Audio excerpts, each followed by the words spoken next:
Hello, how was your day? How's it been? Here we are again. It is day 7. And we're going crazy.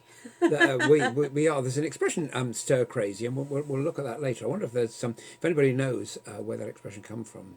Do let us know.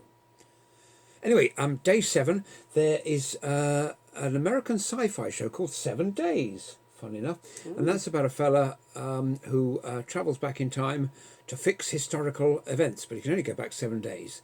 And so, the premise there is a bit limited, shall we say, but quite a good show. So if you can find it on DVD or streaming, do go for it. There's some good news. Hello, Edward. Thank you for joining us on this Monday evening, day 7 of our lockdown, and we're just sort of talking through the issues and looking at all the good stuff as well. One good thing thanks to the Telegraph newspaper, they've got an article today with all the good stuff that's happening in this situation in which we find ourselves. And interestingly, several local councils have, good evening, Tracy, several local councils have relaxed their rules on where you can and can't leave your cars, within reason, of course, but I never thought I would see that day. Did you, when the traffic wardens weren't going around sort of licking their pencils or whatever, and clamping down on us, as it were. So that's fantastic, because in the situation we are at the moment, if you've got a car, really you want to make your journeys from A to B. Hello, Kevin. Good to see you again this evening. You want to make your journeys as from A to B as easy as possible. There are very few of us out there. Good evening, Sarah. And so what we've been able to do is park the car, head straight into the building where we're going, probably to buy groceries or for our business, and head straight home again. Good evening, Guminda. Thanks for joining us. We're just looking at a few of the good stories today in terms of what's going on. And the Mercedes F1 team, the Formula One team, have developed a breathing aid aided by UCL in London, which could help to keep the COVID patients out of intensive care. Good evening, to Neil. Thanks for joining us tonight. Very nice to see you. I hope the old show's going well. Then there have been donations. The star of X-Men, James McAvoy, has donated £275,000 towards personal protective equipment for NHS staff, which I think is absolutely fabulous. Wow, and good evening, Jibanessa. Thank you so much for your WhatsApp Zoom call this afternoon, which I'll talk about a bit later, actually, because it was great fun. And a very good evening to you, Beata, in Warszawa as well. Hello also to Nick, Kerry, to Michael, and to my good friend Paul, who I know from my BBC days. So we're looking at good news stories to kick off today's little session, and the upbeat sort of happy things that are going on in the face of all the stuff that we're facing. Now, Postman Pat has been busy, and all across the country, members of the Postal Service have been cheering up, in particular the elderly, who are more or less locked down even more than we are, because they know that if they step too far outside their front door, they're in very grave danger. So people have been doing things, just making sort of tiny little gestures, leaving bunches of flour and tubs of yogurt and all this kind of things on the doorstep, which I think is it's a wonderful gesture and very moving. And cartons of milk, although the milkman will be saying hello, annoyed about that if there are any milk people left. Kathy, good evening to you. And food boxes for the vulnerable are being rolled out across the country, and our friend Fiona is doing some of that as well, off her own bat. I don't think in connection with anything. Good evening to you, Lisa, in France today. Thank you for joining us on this feel good special lockdown day 7. A whole week. It was a week ago today, almost to the hour, that the UK Prime Minister announced this kind of lockdown. So we've all been stuck at home, looking out of the window, watching, in our case, the bicycles go past, and I'm just soaking in that sort of atmosphere. All the bicycles though are a good 2 meters apart, so you don't need to worry. But it's amazing the amount of solidarity amongst the people that can't produce and manufacture this kind of equipment, and how everybody is helping a little bit, however they can, keeping safe themselves also. So it is just amazing to see how we are going back to our nature, which is the human sentient nature. Absolutely, and there's a very real sense in which we're all alone together, if you like. We're all in this together, but we benefit from social media and all this kind of video type stuff in that we can share our experiences, and we can meet with our friends. So coming back to my good friend Jimeneza, who ran this workshop this afternoon, where she found some local poets in her local area. And they were giving sort of brief impromptu performances, and then afterwards we were kind of discussing their work and having a general chat. And this is something that I could imagine doing in a cafe in sort of normal times, but this brings us together in much more powerful ways, because it just so happens that Jim and I live several hundred miles apart, because she's in Glasgow and I'm down here in Cambridge. So but for the situation in which we find ourselves, we probably wouldn't have been able to have that very interesting get together this afternoon. And I've been hearing from all sorts of friends who just because of the way our lives are, that we haven't been in touch with people as much as we would like, and so reconnecting is fabulous. Hello, Amanda. Hope all's well with you here in Cambridge, and hello, Maggie. I hope you're keeping that Stuart behaving himself, and he's posting some terribly funny things on Facebook at the moment. To be honest, so the big thing, and I think. He's like, after 7 days, that's when you get stir crazy. So I think that's the thing that we'd like to sort of address primarily today, and do feel free to butt in, Yes, because I will do. I've got the old verbal diarrhea here, being a sort of DJ type fellow. I talk far too much, so just But I thoroughly enjoy it, so You're- don't you're- worry, you carry on. you're very, very kind, Irma. But do feel free to just give me a prod. And now we go over to this periodical that they affectionately refer to as the Groniad, because it often has misprints in it. But they're a great bunch of folks, and they talk about some of the ways that people right across Europe, and because globally, if it's any consolation, everybody more or less all over the world is sitting at home at the moment. And if you're on the British Antarctic Survey, you probably can't go out too much anyway, because it's very cold outside. So it's not a unique problem. It is something that people address, but it's just unique that suddenly we're all kind of compelled to stay home, when frankly we'd much rather be in the pub or elsewhere. And the sort of national characteristics, the strengths of nations are coming together at this present time, and people are being able to get out there. And and a very good evening to you, Adrian. We're looking at the issues on day 7 of this lockdown, and how to absolutely avoid going stir crazy. So, looking around the map of Europe, what are people up to? Well, in Italy, they are obviously hanging off balconies, as Romeo and Juliet would have done, and singing, and incidentally sharing recipes. In France, it's the old sense of humour that's keeping everybody going and raising the spirits. And well, we Brits are supposed to be famous for the sense of humour. Nonetheless, there's a great spirit of togetherness and a great spirit of friendliness and gathering going on. Good evening to you, Jane. Thank you for joining us.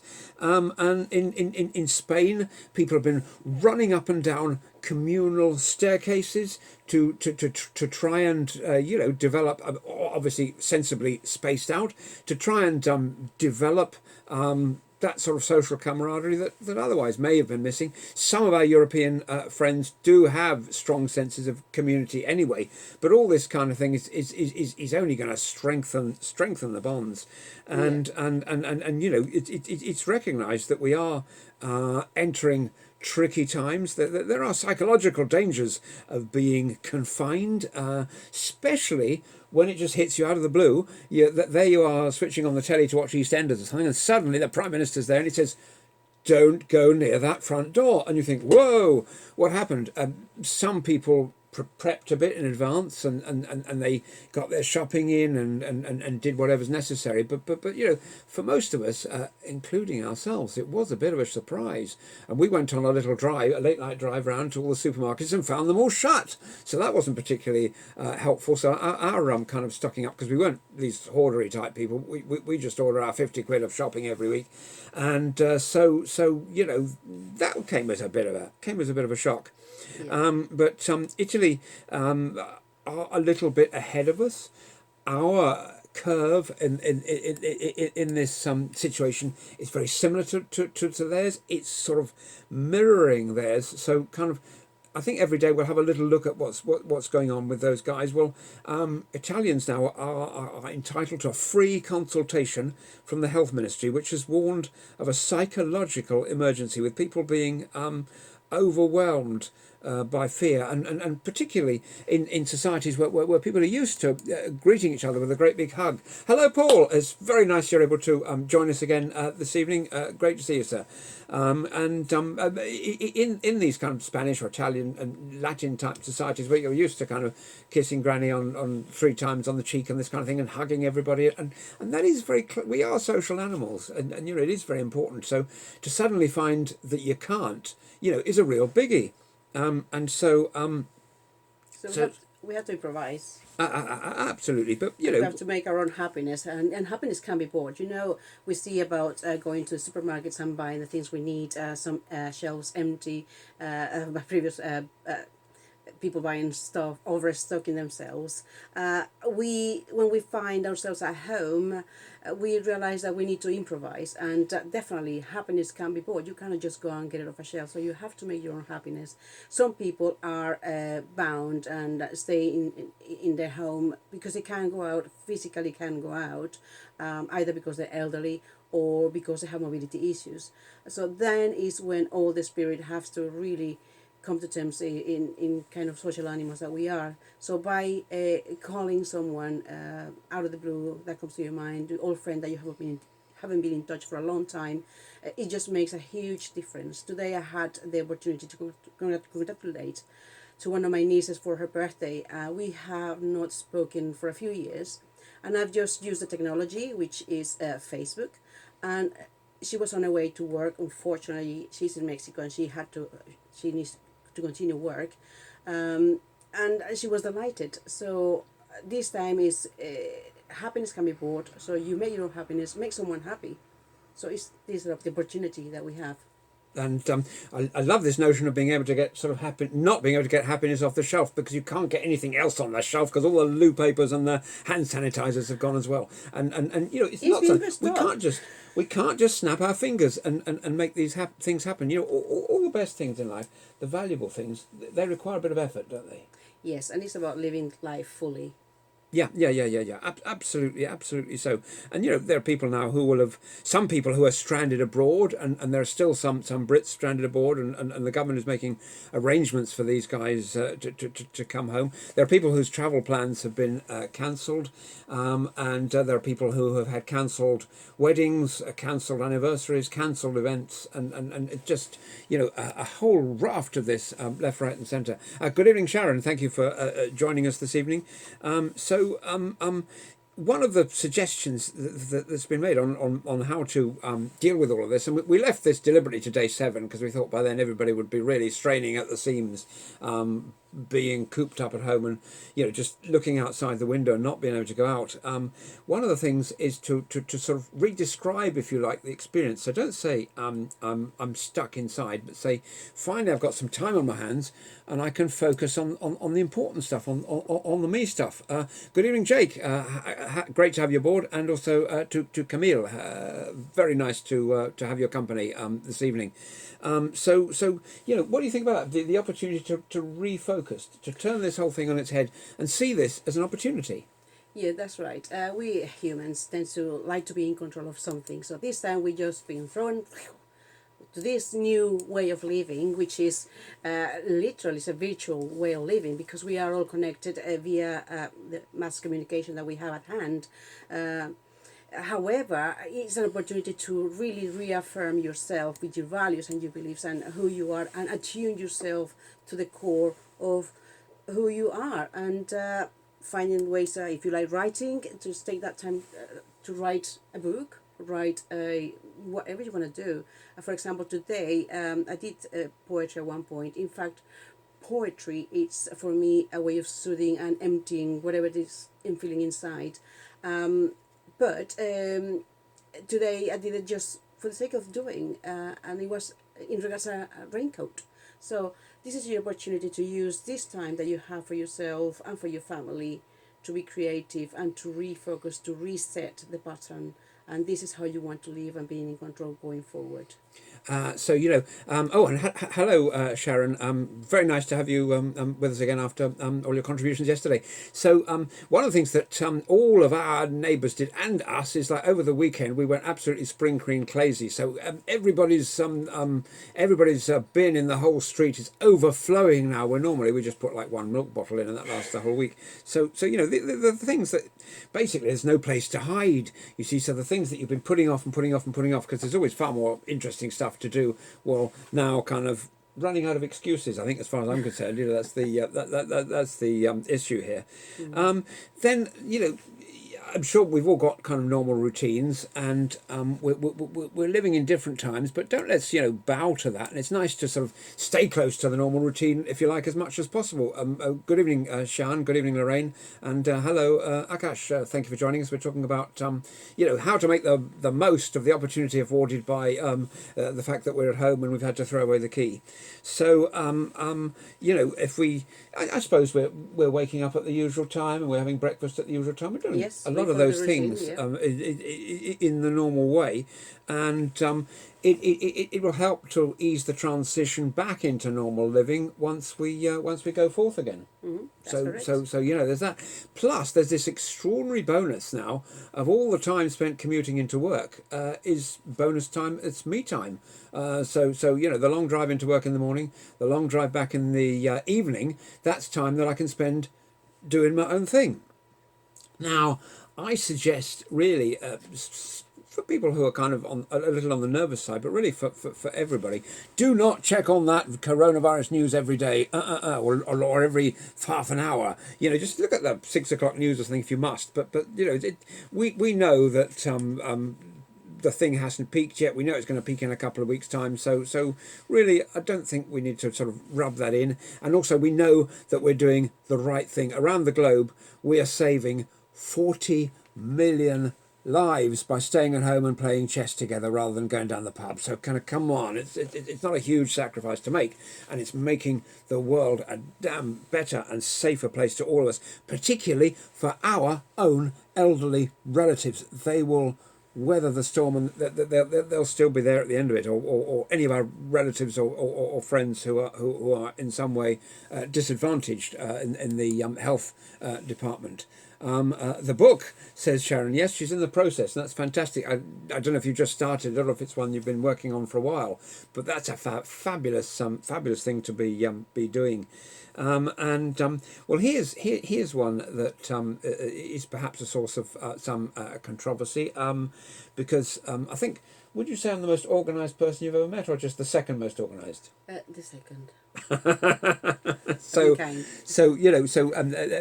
When you are living at home with a partner, and when one of you is organised and one of you less so, it's really the job of the disorganised one to sort of fall into line, because the organised person would absolutely be driven crazy by the sort of the underpants on the radiator, or the sock wedged behind the light fitting, or whatever it might hypothetically be that we do. So we have to and loose seat fellas down all the time and every time. Come on, we need to give everybody a break. Good evening to you, Ian. Now we're talking about being stuck at home, what it's like on day 7 of this crisis that we're all facing together at the moment. And a new thing that we've sort of done is starting a sort of quarantine type ritual. Our ritual involves switching on the webcam thing as close as we can get to 7 o'clock, but we're a bit kind of flexible because sometimes supper goes on a bit longer, or something falls down the back of the radiator and we're sort of fishing it out with a coat hook or something like that. But having a sort of, insofar as we can, a sort of routine is quite a good thing, I think, and we're certainly making use of those extra commuting hours, which is suddenly me time, isn't it? Yeah, it is a me time. Although before, when I used to drive long distances, I would listen to audiobooks and used to keep myself entertained and amused. Perhaps some of the times the music. So I do the same here. I still continue to feed my brain, to feed my mind, and to have that sense of living in the present moment, which we forget from time to time due to many issues. I mean, the mind wanders and makes you forget that the really main issue here is to be present with yourself. This is the opportunity that we have at hand, and we mustn't be defeated by this craziness going outside our doors. And we just need to continue to be ourselves and just reset the button to make ourselves be better, to reflect upon and really go inside yourself and analyze what has been that niggly thing just making you upset day in, day out. Now it's time for you to reflect that the answers are not going to be out there ever. The answers are within you. Why? Because no one knows you better than yourself. It's just a matter of really being honest to yourself, to be in front of the mirror and say, this is me. This is what has been taking my mind busy from day in, day out at work. But really, is it worth it? I'm losing myself in here. So recognize yourself with your essence, with your true self, and why not bring along your family? One thing that I've learned throughout my life is that if I am good within myself, everybody else around me falls into the same sphere of wholeness. And although you are one person, when you feel you living in a family unit, all this wholeness comes into one and into place. Now, do you remember Eleanor Rigby and Father Mackenzie? Eleanor Rigby is picking up the rice in the church where a wedding has been and lives in a dream. Father Mackenzie, on the other hand, is writing the words of a sermon that no one will hear. Well, every street has got its Eleanor Rigby. Every street has got its Father Mackenzie. And our job at this particular time is to find them and to offer them support and encouragement, because these are the guys, the people who are kind of all alone. These are the people who are facing the biggest challenge of all, really, and they're the guys who are going to have the biggest problems, the biggest pressure. I think it's a great idea when people go around stuffing postcards through your letterbox, giving you a WhatsApp group you can join, or an email address, or a Facebook group, or a telephone number, or something like this, so that you've just got somebody to talk to, somebody to reach out to, and somebody to share the feelings of loneliness or despair or something that our most vulnerable neighbours have at this particular time. I mean, how many of us, we all, my very good friend Andy in London, who was a driving instructor, he had his own driving school down there, he used to say, and this was kind of at the start of the social media revolution, really, this was back in kind of before Facebook, really, and all this kind of thing, he'd say, we'll have these long conversations with people on the other side of the world, but we don't know the people next door. And I think now is the time to find those people next door and to bond and to create actual close, real communities of people who live very close together. Good evening, Jeanette. Thank you for being with us this evening. We're talking about this lockdown.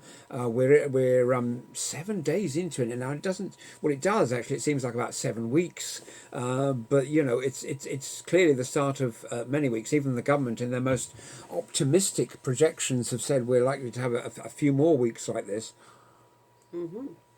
So our job is to be positive, to get up there, to build each other up, and to make the most of the situations that we kind of find ourselves. There was a national survey in the US of 20,000 adults, so that's a lot of people. And half of them, so this is a very significant, if we scale this up to all the numbers of people, and if we imagine that England might be the same, half of them reported that they sometimes or sadly always felt alone. So this is a time when nobody should feel alone. This is a time when we should all join together to celebrate our struggle, and to work to make the world a better place for all of us.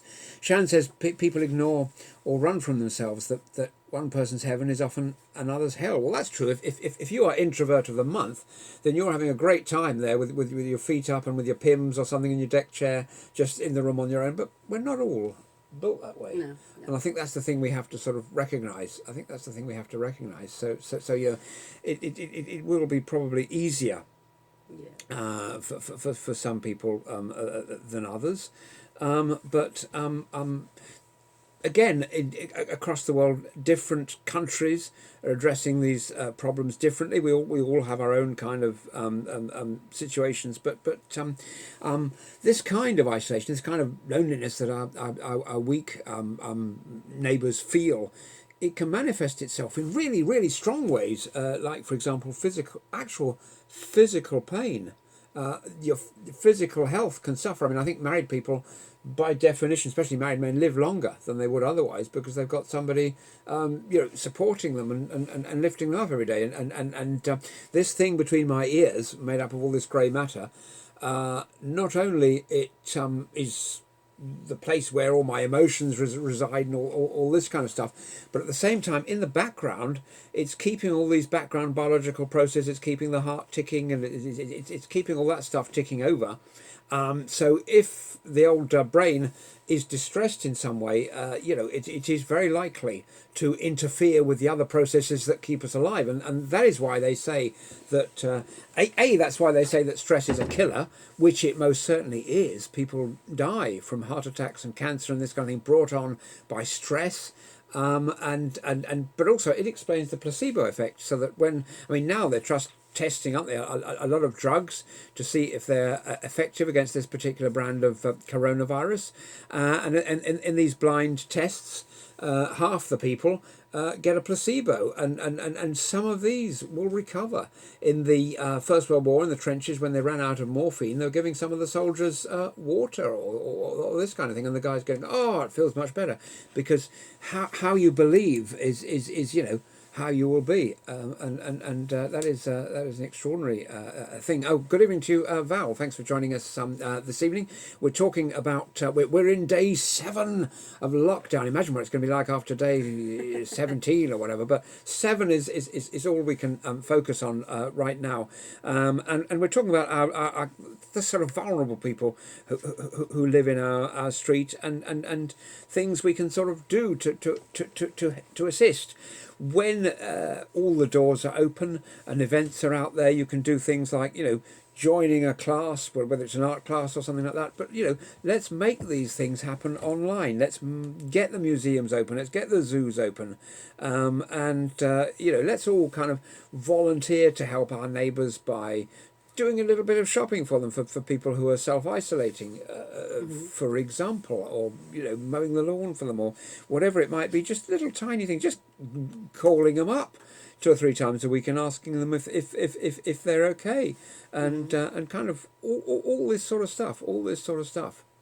I don't know if prior to all this COVID-19, we jump into a new decade, 2020, and we thought, in my case, I had it all planned to 2025. Then I joined a goal setting workshop. 95% of that we just went to one side, so I was building up in the remaining 5, and it was looking so nice. And now the goalpost has changed and moved again, so we have to rethink. So if before you were overwhelmed by work, this, that, and the other, now I had to really restart again and just change the goals and just remain focused. So yes, absolutely. Overwhelmed no more. Good evening, Grant. Thanks for being with us. And now Sharon says everyone needs a degree of stress and a top level. So that's a very good very good observation. We with balance. I mean, obviously, if we didn't have any stress at all, we'd just turn into cabbages. Yeah, well, stress is a fight or flight response that is innate to every sentient being. So in this case, if you don't control the amount of cortisol running through your body because you feel overwhelmed, therefore stressed, that is not a very good way of really feeding your body. However, there is certain amount of stress, like in this case I was just mentioned about goal setting. Now I have to change my goals, and I have to change the variations as to how am I going to portray my professional life going forward. Some things that were shelved, now they have to be put back out again and work more in kinds of planning, etc., etc. So yes, we do need a stress, so long it's manageable, so long we are in that little bit of sphere of control, and in the sense of the now of how you want to go forward. Now, what about pets? I know there was one of the pet supply shops, which were trying to classify themselves as essential workers, but that soon got put to rest. But I mean, can a pet be a great comfort to people in times like this? What do you reckon? Well, A dog, a cat, an anaconda? yes, they do.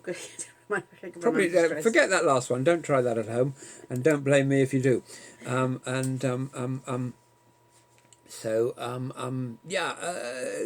Certainly, there's absolutely no doubt that dogs form very close bonds with their, I would say owners, but I would say human companions, because nobody owns any other creature. They're the humans. They are very They much. refer us to the humans. I mean, okay, I'm closest related probably to the chimpanzee, but for most people, I think a dog would be their companion. Where's my bananas? Again, therapy can sometimes help people who are feeling particularly down, and I know that a lot of, I think it was in the NHS where a lot of and elsewhere where a lot of therapists have volunteered to give up their time for free to help people who are feeling the brunt of it, and it's great that actually everybody is that everybody is pulling together on this one, because we're all a bit stressed and we've all got extra time on our hands, so it's a win-win situation. Yes, it builds your self-esteem, and if you're out there working and helping others, virtually or present, it just builds your self-esteem by default, make you feel worthy. And today I read the sad news in terms of one of our doctors not being with us anymore due to the coronavirus. However, there were soldiers. We are going to be some of us in, some of us out. But so long we do the best that we can do in this kind of war, let's just carry on. Absolutely. Now, apparently Yorkshire Terriers were created for minors, and stroking cats stimulates oxytocin. I didn't know either of those things. Thank you, Karen. That's wow. So it is. It's an extraordinary thing. Now, so when we're feeling down, when we're feeling lonely, another thing to remember is that it's not a state. It's not a fact of how things are. It's how we're feeling.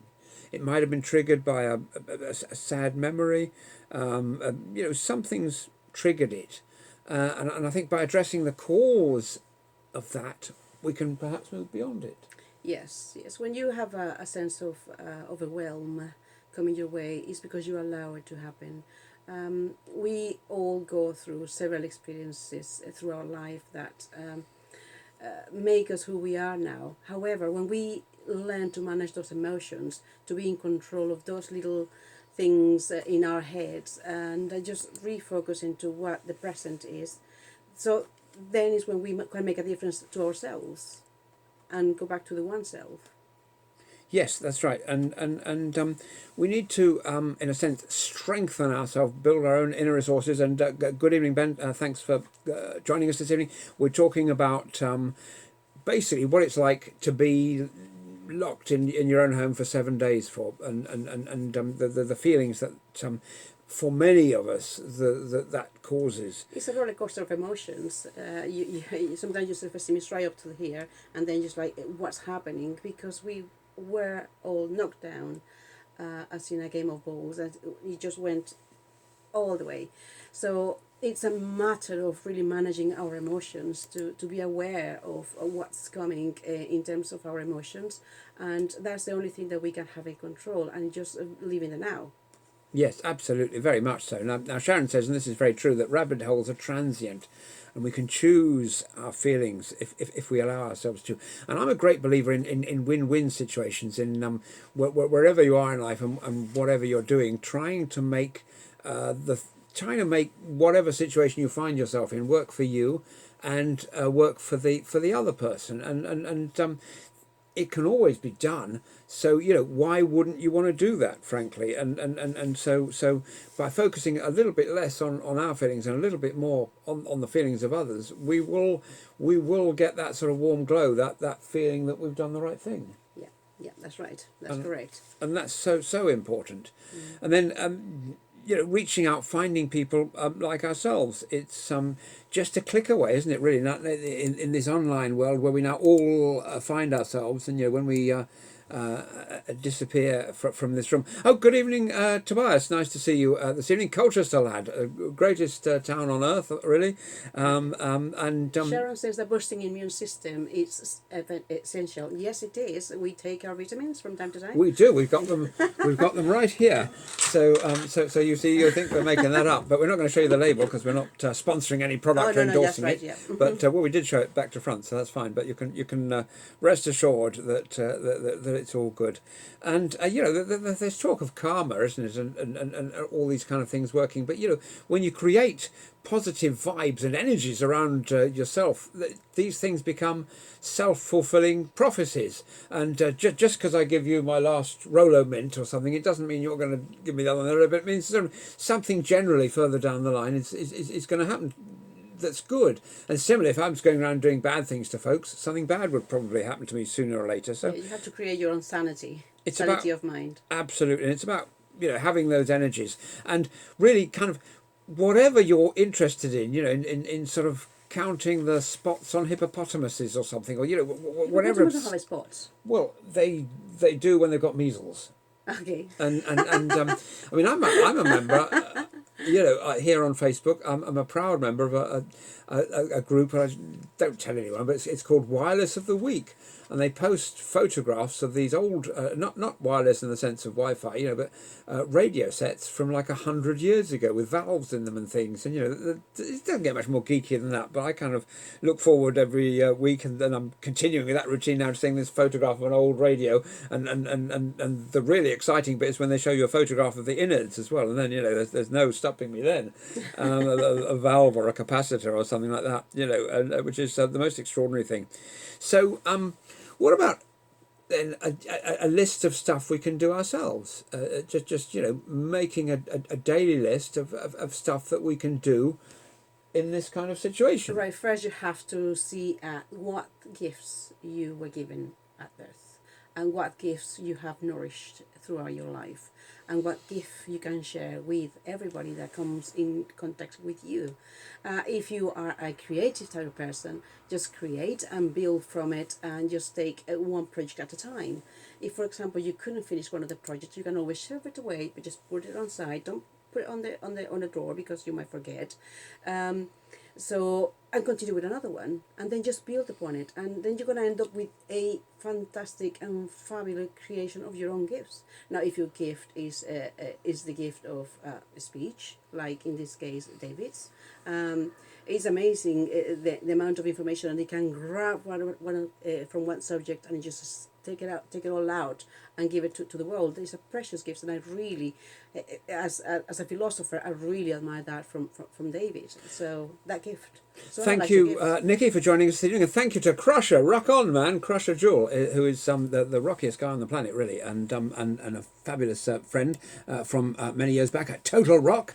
And hello to Anita as well. It's great to have you on board. So we're looking at ways to raise our spirits generally after 7 days of looking at the walls and maybe popping out to the supermarket once, and then very gingerly going around the supermarket, being allowed in one at a time, and having to spend be 2 meters away from the guy who's standing right in front of the shelf where there's the stuff that you want to buy, and he's taken the last one.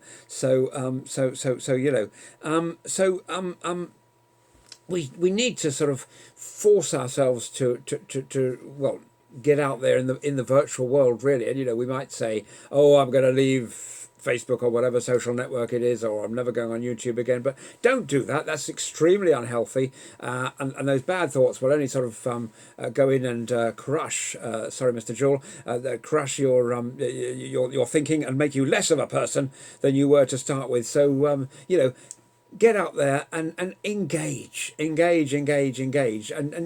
looking at my Facebook timeline in the morning, what's it called, news feed, that's what you call it. Such a lot of amazing things that my friends are up to, and we share a lot of ideas and experiences. And I'm a bit of a zealot when it comes to this coronavirus, because if I see some misinformation, like if you put ice cubes in your tea you won't catch it, I have to tell those people off, because somebody reading that might believe it, and then they're going to get very, very ill. So I'm a very much a conquistador for truth in the sense of this virusy thing, but I'm not obsessed about it. By staying behind the front door here with my shotgun, it's a virtual shotgun, by the way, in case anybody from the law is watching. But I'm pretty much protected here, and I can occasionally peek out through the letterbox when I've swabbed it.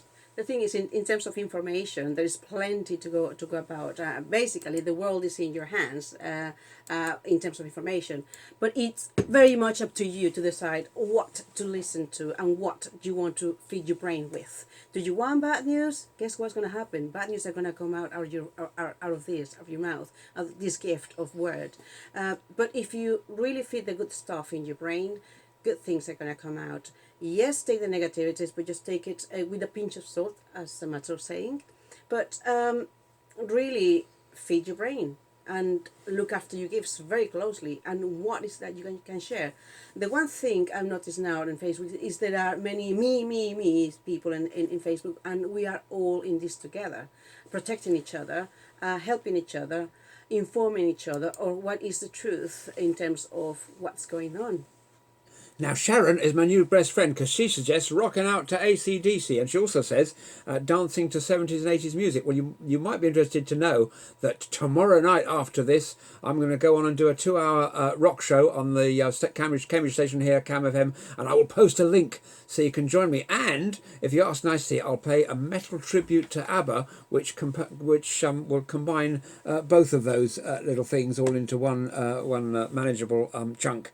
So giving back, volunteering is a terrific thing. There are opportunities to volunteer in our street, and if there isn't a group in your street, start one. There are templates where you can sort of print out a little thing, stick it carefully through everybody's letterbox, and wait for the phone to ring. Mm-hmm. That's correct. So I think we need to be sort of proactive in this, don't we? Yes. And what a perfect time to become any obstacles in our mind, and just be honest to everybody and be helpful. There was a video online recently, which looked like Italy, of somebody taking their dog for a walk by lowering it down on its collar from a second floor balcony and then pulling it up again. So there are all sorts of creative things we can do, but I'm much more in favour of taking it up and down the street, but just avoid all the other doggies. You keep it 2 meters away, and then we're kind of fine. And it's very important to remember that this is a temporary thing that we find ourselves in now. It's not going to be there in the year 2525 that they sang the song about. It'll all be gone by at the very latest 2524. So it's a few years left, but we'll be good. Yes, we'll be good. Yeah. And life goes on. Life goes on, and it will, for most of us. Well, I'd like to talk about astronauts now. Did you ever want to be an astronaut when you were a kid growing up? When I was very young, yeah, yeah. And my cousin Wendy and you used to listen to. We went to stay with them once, and they were listening to David Bowie playing that song "Ground Control to Major Tom," and that was the thing I remember about my visit there back in the day. Now people who really have to cope with that, because they really can't even pop outside for a minute, are astronauts. They can't sneak out to the corner shop. They just can't, and they're stuck with what they have. Mm-hmm. So and this is going to be particularly problematic when we eventually go to Mars, and it's 9 months there, and then half an hour wambling around on the surface and picking up litter, and then we're another 9 months coming back, stuck in the capsule with somebody you absolutely can't stand the sight of. And so you know, there's a thing, and so the kinds of things that astronauts do, you know, are worth looking into, if you like. And although we might not be literally on Mars, it kind of, you know, It sometimes feels like it.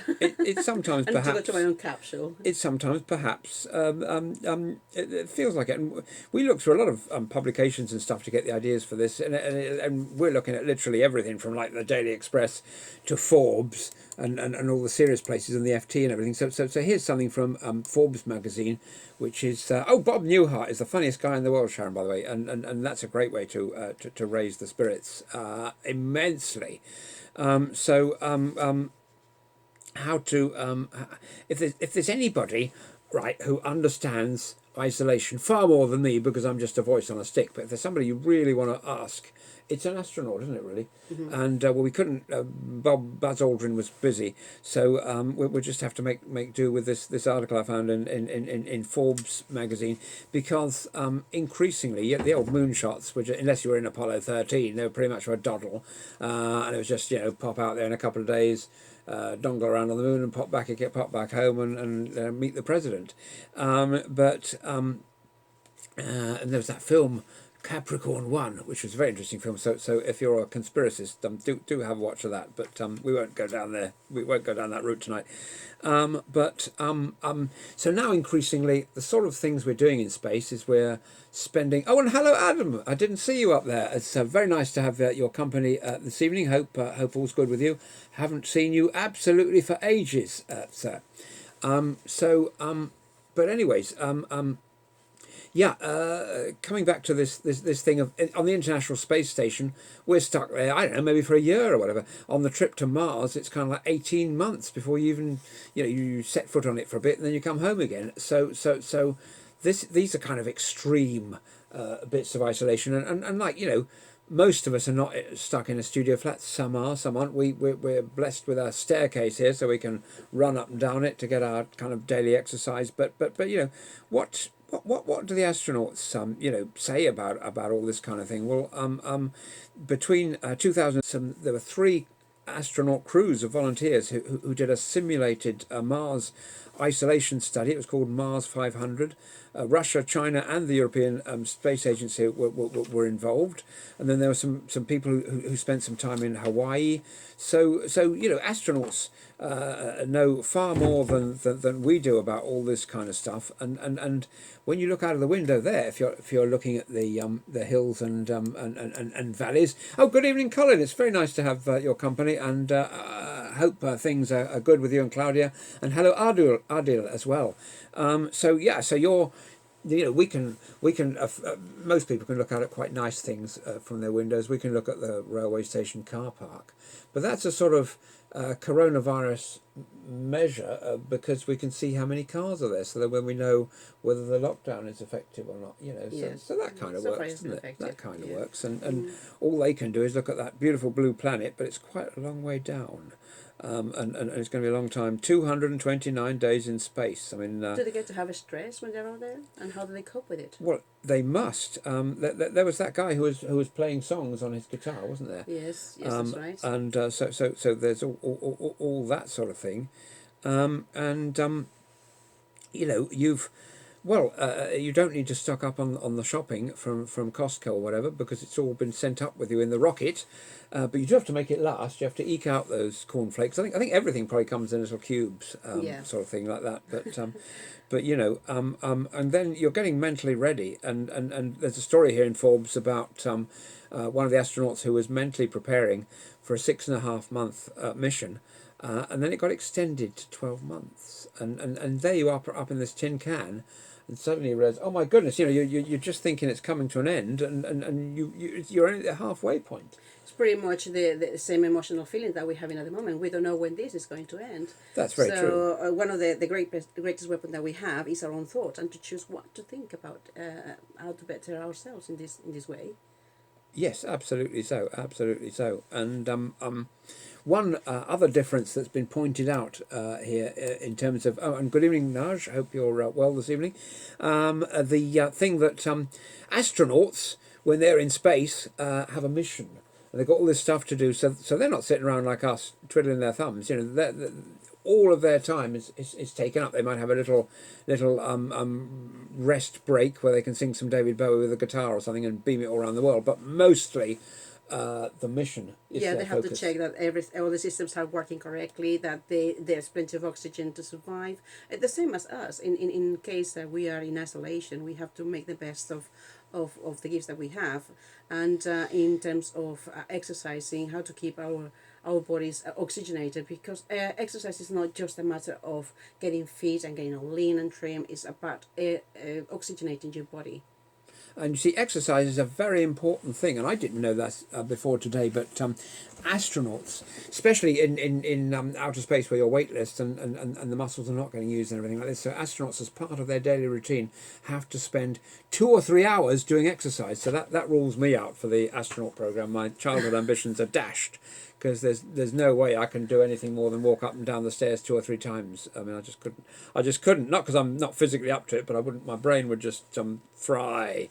Yes, And you know, the Chris Hadfield, he was the guy with the guitar, wasn't he, playing the David Bowie song? But the he stresses that at home we want things working. We want the loo to flush when we flush it. We want the hot tap to come on when we turn it on, and all this kind of thing. But like in your space vehicle, that's a matter of literally life and death, which was a David Niven film, wasn't it? A very good one, if you have a chance to catch it. So your astronaut has to absolutely, you know, polish the silver every single day and check every little gauge and meter and sprocket and everything, because that's his lifeline. So we would do quite well to do that as well. And you know, we sanitize all the shopping when it comes and all that kind of thing. There was a very funny story that Irma sent me from a little video from social media this morning about some girl coming home with a pizza or something, and Dad pushes her to the ground and hoses her all over, and Mum puts soapy suds all over like washing the car. But I think that's a bit extreme. But we certainly do tear off all the outer packaging off of all our shopping when it comes in, and we wash the oranges and the loose stuff with soap like you'd wash our hands, because that destroys those nasty little viruses, because those nasty little coronaviruses are just like greasy saucepans, and they're covered in this layer of fat. And obviously soap and washing up liquid dissolves that. And it's the greasy little layer of fat that's holding all the spiky bits on the outside, which are the bits where they're able to latch onto you. So with the greasy layer of fat destroyed, coronavirus is over and done with. So then also it's good if nobody coughs on you who's got it. But you know, that's that's kind of the deal, if you like. How to not pig out on chocolate cake and all that sort of stuff. And the answer to that was, don't go to the store and buy a whole trolley full, because if you've got it there, you most certainly will. Yes, my son gave me a awesome, delicious box of chocolates for Mother's Day. So I had to really put it right at the very top of the cupboard, because they're so delicious that it's so tempting just to reach out. But if you're not burning the calories that you're ingesting, so you're going to be in trouble. Well, not precisely with yourself, but with your clothes, and that are just standing there waiting to be worn for when we're out and all this finally is over. So I was reading that being grateful is another way of boosting the good serotonin here in our brain. So gratitude is something that we are all experiencing, and during this kind of challenging time that we're going through. So be grateful for every single gift that you have, and the opportunity to this freedom. You were so overwhelmed going in and out to work, and you perhaps got used to that routine. But now is you time and your family time, and just assert: are you living the life that you really want to live, or are you just ready to make some changes? If you do, what are those changes?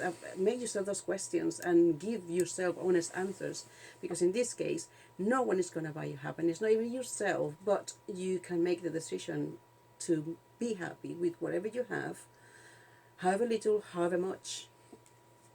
And keep going. Yeah. Hello, Carolina. Thank you for being with us. Also, Chris and Mark. How about developing some new hobbies while we're all kind of on lockdown? And I tidied up all the plants by pulling them out of the flower pots and throwing them away, but I kept all the little seeds and things. And that wasn't just a bit of plant sadism. It was because there was some kind of disease there. So I've got the joy of planting them all again, and at some point, and seeing all that, because it's nice to have plants around the home, even if it's just one or two. But in future, I will be quarantining not just myself but the plants that I bring from the DIY centres and everything, because I think one of them had some kind of lurgy that decimated my little collection. But and then I was practicing on the old chess computer online, because we're going to have a game with our son, so I can't let him win. So and that just wouldn't be. I'm sure he's practicing as well.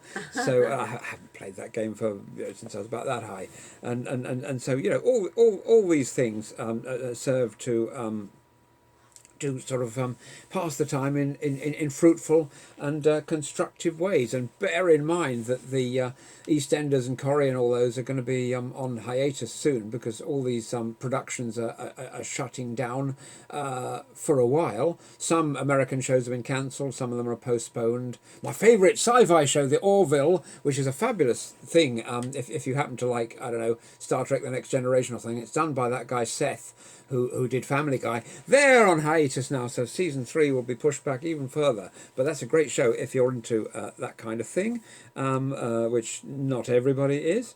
And so Hawaii was a place. We're coming back to sort of astronauts again now, because one of the memorable places where they did an astronaut experiment, this kind of self-isolation where you can't go to the grocery store and all this kind of thing, was Hawaii, and they put it on the side of a volcano, 8,000 feet above sea level, and this kind of capsule, and for 5 years, this story from the Atlantic goes back to 2018, so that's from 2013 until 2018 at the very least. Groups of astronauts were spending some time in there, but things go wrong. And in one of the groups where they were in for an 8-month stay, 4 days later, one of them had to leave, so it's quite interesting that what happens when things go wrong. And what went wrong in that case was it was a clash of personalities. Now we assume, and we certainly hope, that as it was when this lockdown came, we were with the people who we were with, who hopefully were our nearest and dearest, and so I think it's reasonable to assume that kind of thing it isn't going to happen. So perhaps if it's a flat share, and if there's one boy or girl who is particularly irritating or something, there might be a bit of friction. But we got to get through this, and there are more important things, aren't they, to sort of think about than all of that. And so we're going to finish with a bit of reading, aren't we? Now, before Irma does her bit, though, I bet you've been thinking that this thing behind me is a blue screen. But so deliberately, to prove that it isn't, I'm going to go here and fetch a book, which is the thing that I'm going to out of which I'm going to read some your little poem first. But you go first. No. Are you? No, honestly. Okay. Well, I'm going to read something from Kofi Annan, which is Secretary General of the United Nations, 1999. It says, "Things get better when enough people decide that they should get better. Things change when ordinary people come together in a common purpose. So this is our opportunity to make our society better." And now it's your turn. Oh wow! Oh, and hello, Mark. I haven't seen you for ages, since the days of that affinity, I think, in the Box Cafe. But hope you're doing well. Now this is a bit of a story behind this one, because I was on a train travelling, I think, from Colchester to London, and on the train you're always trying to read the other person's newspaper or whatever. And there was this fella sitting opposite reading a book. And I kind of was trying to read that, and then I went to sit on the other side so I could get a better view, and I found the name of the book. This is the book. It's not his copy, but I got my own one. But this was before the days of Amazon and all that kind of thing, so you couldn't go online and order it. So it took me years to find one. And of course, now that we've got Amazon, I've got 3 copies, and this is by a fellow called Steve Turner, who was a sort of beatnik poet, and Really, really, really good. Now he writes some children's poems, like The Day Dad Fell Down the Lavatory or something. But back then, I always try and do that while she's having a sip. But back then he used to write this fairly deep and meaningful stuff. So we're going to leave you with this tonight. This is called A Few Thousand Days. One day, the world will carry on without me, just as it did for the few thousand years until 59. I'd like to imagine windows breaking of their own accord. On that day, swollen-eyed multitudes pacing the streets, a grey mist visiting the city. Everything somehow different, incomplete. But almost 100% of the world won't notice this new silence.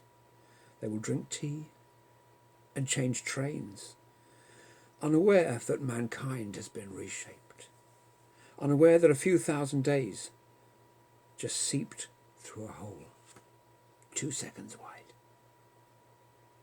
Thank you for your company. See you tomorrow. Good night. Make it happen.